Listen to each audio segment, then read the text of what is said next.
आज आपण एकदम मस्त कुरकुरीत खमंग उपवासाचे सांडगे कसे बनवायचे हे पाहणार आहेत. आवडले तर लाईक शेअर सबस्क्राईब नक्की करा. सांडगे बनवण्यासाठी इथं मी 1 कप साबुदाणा घेतलेला आहे आणि साबुदाणा आपल्याला 2 वेळा चांगला धुवून घ्यायचा आहे. असं भरपूर पाणी घालायचं आणि 2 वेळा साबुदाणा धुवून घ्यायचा. तर हे पहा मी साबुदाणा धुवून घेतलेला आहे आणि त्याच्यामध्ये आता परत पाणी घालायचं. साबुदाणा बुडन इतपत पाणी घालायचं म्हणजे मस्त सुटसुटीत साबुदाणा भिजतो. झाकण ठेवायचं आणि रात्रभर साबुदाणा भिजवून घ्यायचा म्हणजे मस्त साबुदाणा फुगतो. तर हे पहा मी झाकण ठेवून रात्रभर साबुदाणा भिजवून घेतलेला आहे आणि मस्त सुटसुटीत साबुदाणा भिजलेला आहे आणि असाच साबुदाणा आपल्याला भिजवून घ्यायचा आहे. साबुदाणा भिजत घालताना साबुदाणा बुडन इतपतच पाणी घालायचं म्हणजे असा छान सुटसुटीत साबुदाणा भिजतो आणि साबुदाणा छान फुलतो.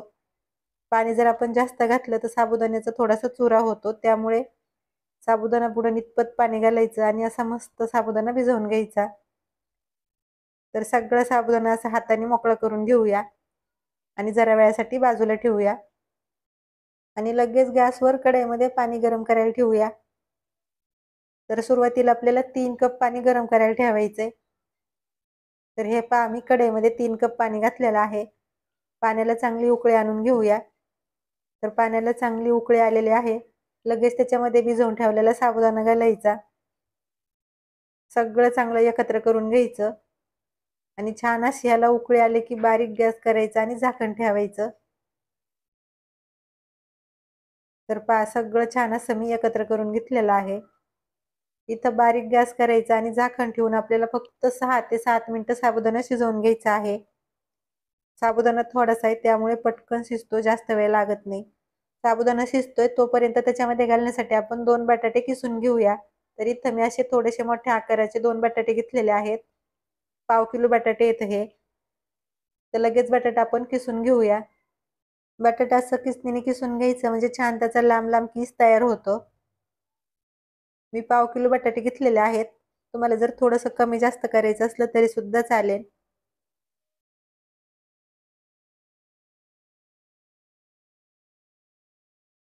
तर हे पहा मी सगळं बटाटा किसून घेतलेलं आहे आणि लगेच आता आपण किसून घेतलेलं बटाटा 2 ते 3 वेळा चांगलं धुवून घेऊया. 2 ते 3 वेळा चांगलं धुवून घ्यायचं आणि त्याच्यामध्ये पाणी घालून ठेवायचं म्हणजे किस काळा पडत नाही. तर 3 वेळा किस मी चांगलं धुवून त्याच्यामध्ये पाणी घातलेलं आहे. जरा वेळासाठी बाजूला ठेवूया आणि साबुदाणा शिजलाय का पाहूया. तर मस्त असं साबुदाणा शिजलेला आहे. तर इथं आता त्याच्यामध्ये आपल्याला पाणी घालायचंय. तर इथं 1 कप पाणी घालायचं. सुरुवातीला आपण 3 कप पाणी घातलेलं आहे आणि इथं 1 कप पाणी घालायचं. पाणी घालताना गरम पाणी घालायचं, इथं गार पाणी घालायचं नाही. पाणी घालून सगळं छान एकत्र करून घ्यायचं आणि लगेच त्याच्यामध्ये किसून ठेवलेलं बटाटा घालायचं. किस घालताना चांगला असा मोकळा करून घालायचा आणि सगळं छान असं एकत्र करून घ्यायचं.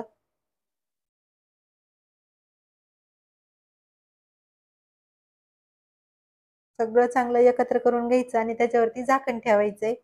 झाकण ठेवून आता फक्त आपल्याला 2 ते 3 मिनिटं हे शिजवून घ्यायचंय. तर हे पहा मी सगळं छान मिक्स करून घेतलेलं आहे. तर लगेच त्याच्यावरती झाकण ठेवूया 2 ते 3 मिनिटासाठी. तर 2-3 मिनिटं मी झाकण ठेवलेलं. तर इथं झाकण काढून पाहायचं बटाट्याचा किस शिजलेला आहे का. थोडासा मऊ झाला की लगेच आपल्याला गॅस बंद करायचा आहे. बटाट्याचा किस जास्त शिजवायचा नाही, मस्त अख्खा किस राहिला पाहिजे. तर हे पहा असं थोडंसं चमच्यात घेऊन गार करून असं हाताने तुम्ही बघू शकता. तर 2-3 मिनिटातच बटाट्याचा किस मस्त शिजलेला आहे. आता सगळ्यात शेवटी इथं चवीप्रमाणे मीठ घालायचं आणि 4 ते 5 हिरव्या मिरच्या मी अशा बारीक करून घातलेल्या आहेत. परत एक वेळा सगळं चांगलं एकत्र करून घ्यायचं आणि इथं आता गॅस बंद करायचा आणि मस्त असं सांडग्यासाठी मिश्रण आपलं तयार झालेलं आहे. अशा पद्धतीचं मिश्रण पाहिजे, जास्त घट्ट नाही आणि जास्त पातळ सुद्धा नाही. तर 1 कप साबुदाणा आणि पाव किलो बटाटा त्याच्यासाठी बरोबर 4 कप पाणी लागलेलं आहे. गॅस बंद करायचा आणि कढई खाली काढून घ्यायची आणि आपल्याला 5 मिनिटं मिश्रण गार करून घ्यायचं आहे. 5 मिनिटं मिश्रण गार करून घेतलं म्हणजे छान अशी त्याचे आपल्याला सांडगे बनवता येतात. तर मी 5 मिनिटं मिश्रण गार करून घेतलेलं आहे तर लगेच आता सांडगे बनवायला घेऊया. तर सांडगे बनवण्यासाठी इथं मी अशी एक दुधाची पिशवी घेतलेली आहे. पिशवी अगोदर चांगली धुवून घ्यायची आणि एखाद्या अशी वाटीत किंवा ग्लासात ठेवायची आणि त्याच्यामध्ये मिश्रण भरून घ्यायचं. तर हे पहा मी थोडंसं मिश्रण भरून घेतलेलं आहे. हवं तर वरून त्याला तुम्ही एखादं रबर लावू शकता आणि खालच्या बाजूने थोडीशी पिशवी कट करून घ्यायची. छोटंच होल पाडायचं, जास्त मोठं पण नाही. आणि हे पहा अशा पद्धतीने सांडगे बनवून घ्यायचे. हे सांडगे बनवण्यासाठी आपल्याला घाई करायची काहीच गरज नाही. मिश्रण पूर्णपणे गार झालं तरी एकदम मस्त सांडगे बनविता येतात. आणि मिश्रण गार झाल्यावर आपण हाताने सुद्धा हे सांडगे बनवू शकतो.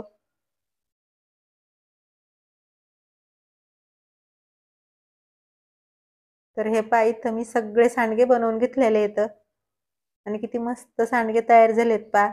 आणि फक्त 10 मिनिटं लागले मला एवढे सांडगे बनवण्यासाठी. तर हे सांडगे आता आपल्याला 2 ते 3 दिवस चांगले उन्हात वाळून घ्यायचे. तर हे पहा मी 2 दिवस सांडगे चांगले उन्हात वाळून घेतलेले आहेत आणि असे चांगले कडक सांडगे वाळून घ्यायचे. तर थोडेसे सांडगे तुम्हाला मी तळून सुद्धा दाखवते किती मस्त फुगतात. त्याच्यासाठी मी तेल गरम करायला ठेवलेलं आहे. तेल चांगलं गरम करून घ्यायचं आणि त्याच्यामध्ये असे थोडेसे सांडगे सोडायचे आणि तेलात सोडले की किती मस्त सांडगे फुगलेले आहेत पहा. एकदम मस्त फुगतात आणि मस्त कुरकुरीत सुद्धा होतात. आपल्याला जर एखाद्या वेळेस खिचडी खायचा कंटाळा आला किंवा खिचडी बनवायला वेळ भेटला नाही, तर असे थोडेसे सांडगे तळायचे आणि त्याच्यासोबत थोडेसे शेंगदाणे तळायचे. पोटभरीचा फराळ तयार होतो आणि खायला पण एकदम मस्त लागते. आणि सांडगे फुगलेत पण किती मस्त पहा. तिप्पट चौपट सांडगे फुगलेले आहेत आणि त्याच्यामध्ये जे आपण बटाट्याचा किस घातलेला आहे तो सुद्धा मस्त अख्खा राहिलेला आहे आणि साबुदाणा सुद्धा एकदम मस्त फुगलेला आहे. साबुदाण्यामध्ये बटाट्याचा किस घातला की फक्त 2 ते 3 मिनिटं मिश्रण शिजवून घ्यायचं. म्हणजे असा अख्खा मस्त किस राहतो. जास्त त्याचा गाळ होत नाही. किंवा चमच्यात घेऊन थोडंसं पाहायचं आणि बटाट्याचा किस थोडासा मऊ झाला की लगेच गॅस बंद करायचा. तर हे पहा इथं थोडेसे सांडगे मी तळून घेतलेले आहेत. तर ह्याच्यासोबत खाण्यासाठी थोडेसे शेंगदाणे सुद्धा तळून घेऊया.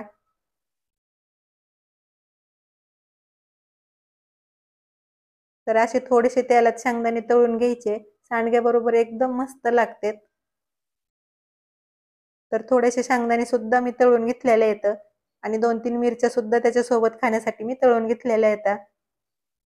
तर मस्त असे उपवासाचे सांडगे आपले तयार आहेत आणि तुम्हाला उपवास नसेल तरी सुद्धा हे तुम्ही बनवून खाऊ शकता. आणि बघताच तुम्हाला अंदाज येत असेल किती मस्त सांडगे तयार झालेत. तुम्ही एक वेळा बनवून बघा. एक वेळा जर बनवून पाहिले तर प्रत्येक वर्षी तुम्ही आठवणीने हे सांडगे बनवणार. एवढे मस्त हे सांडगे तयार झालेले आहेत. तर एक वेळा नक्की बनवून बघा. आवडले तर लाईक, शेअर, सबस्क्राईब करा. धन्यवाद.